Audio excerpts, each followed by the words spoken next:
Hello, my name's Bob Heath and welcome to my world. What you will see around you is paintings, you will see carnival arts, you will see what's gone on in this studio for the last 10 years. The project it's related to is Cacophany Arkestra. Cacophany Arkestra was set up because there was a lack of carnival music in Preston Carnival. So we decided that we would set this project up to do the music, to do the arts, and to carry on the legacy of the carnival guys who brought this over in the 1970s and slightly earlier into Britain. Welcome to my world. Normally what happens is, once the stuff has been made that you see around you, we will do rehearsals. So we rehearse the pieces first. The songs at the minute we've related to the climate catastrophe that's happening. So the songs, say for instance, we've got something like Hot, Hot, Hot. We change the lyrics to that, which is a kind of famous carnival tune, and then we'll put that out on the road. What we're looking for, I think, is a reaction from the public that we play around. We like the idea that we can use humour to talk about issues that we find important and feel are important within the band. So we've done that with a lot of tunes. We did one of the themes that we did, No Man Is an Island, was related to Brexit. Again, we did Brexodus that was related to Brexit. So we'll choose these themes and then we'll build sort of the songs around the themes, and then we'll put that out for the general public to see. What we found is we get loads of folks asking us questions. It involves us being part of a dialogue with people, because I believe art and culture, it shouldn't be something that's rarefied. It's something that engages with people on the street. And we try to do it with as much humour and beauty that we can put into it, really, because we want people to like it. We want people to go away thinking about the issues, but we don't want to kind of shove it down people's throats in a way. So that's how we found that we can engage with people and also provide them with a cultural experience that they will enjoy. For me, Carnival started at the end of the 80s. I met a guy called Garner McCoy as part of my fine arts course. We did art and society. I had never met anybody from the Caribbean community in Preston before, and Garner introduced me to the world of Carnival. Carnival it's a bit like, I used to see it as a tip of an iceberg. The actual Carnival itself is a tip of an iceberg of a culture. That culture was so diverse and had so many different avenues in which I found interest, but also connection and communication with that. I ended up really being in love with this as a cultural idea and a way of being.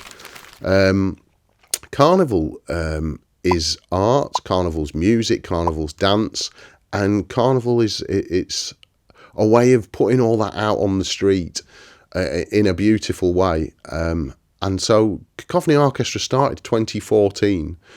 I'd previously to that worked as an artist on Preston Caribbean Carnival, making backpack pieces and making costumes for the different bands.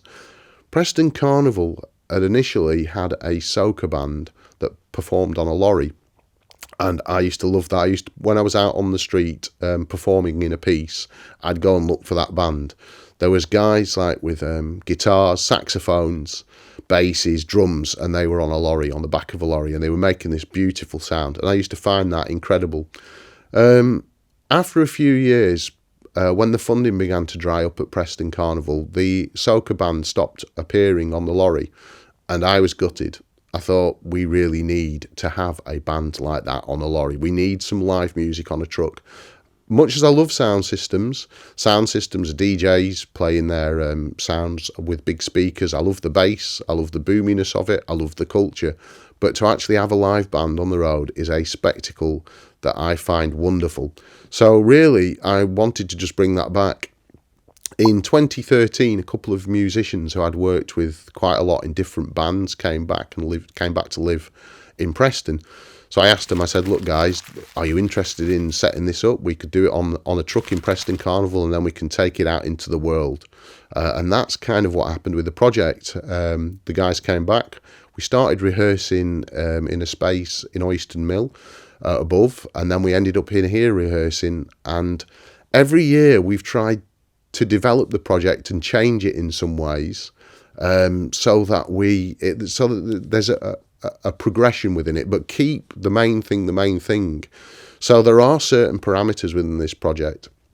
One of the things is the music has to have a certain type of beat for it to be on the road and for it to work. We found, or I found through working with Preston Carnival, for instance, that you can't really play reggae on the road. You have to play soca music on the road. Soca music is that the style of music that works for dance. If you play reggae on the road, I remember one time we played a reggae tune on the road, and some of the public were looking at me, and they were like making sleep things like that, as if to say, don't play any reggae on the road. So we've worked this out as to what works on the road. We like snappy tunes, we like the tunes to be upbeat, and we like them to have a message, because Carnival itself was never just about a colourful parade. It was about trying to communicate something to folks. It was about what happened in your year. It's about how you felt about situations, how you felt about society, how you felt about politics, how you felt about your boss. Carnival was all of this communication happening all at once, and I think that's why I fell in love with it in a way. It allowed me to make the art that I make, and then for it to go out to people. So this year's theme was ApoCalypso Inferno. It goes to a good few places: Lancaster, Barnoldswick. It usually is regional.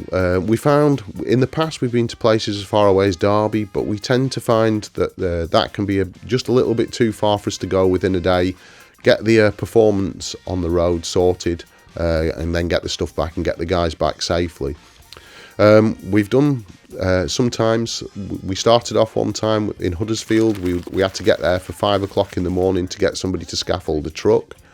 Got the truck scaffolded, did the performance, got stuck in Huddersfield and didn't manage to get home till 2 in the morning. So we've tried to nail it to certain times so that the guys are fresh and so that they're not too tired. We find certain festivals, because we're walking these days, can be 4 miles long. So it's a mixture between music and it's almost like a physical exercise, which we enjoy. But as you can see, it can be something for guys who are now approaching their middle years, should I say, to just be on as far as they will want to do comfortably. If you look at the costume that I'm wearing, it is covered in kind of rags and raggedy material. This costume was originally shown to me by Garner McCoy, who is from the island of Dominica in the Caribbean. Senseis were part of Dominican Carnival, but they were also part of Preston's early Preston carnivals.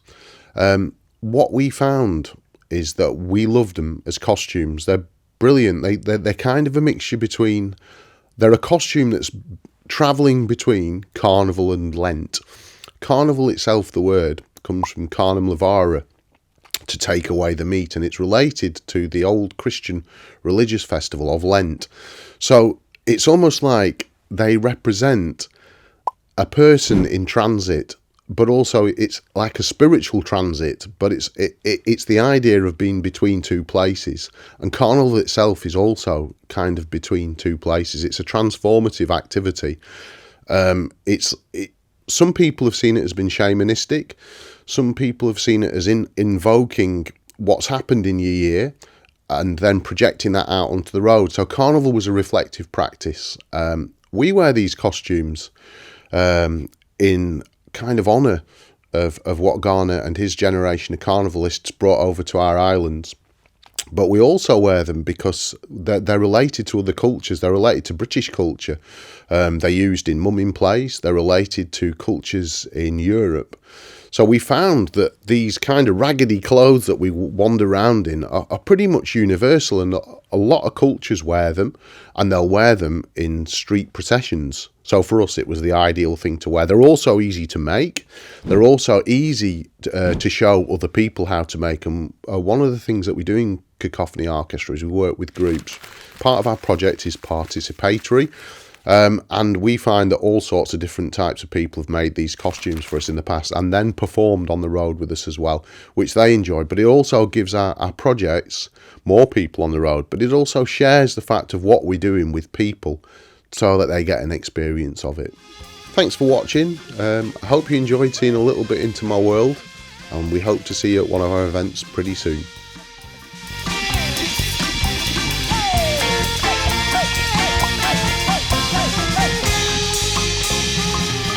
Ha ha ha!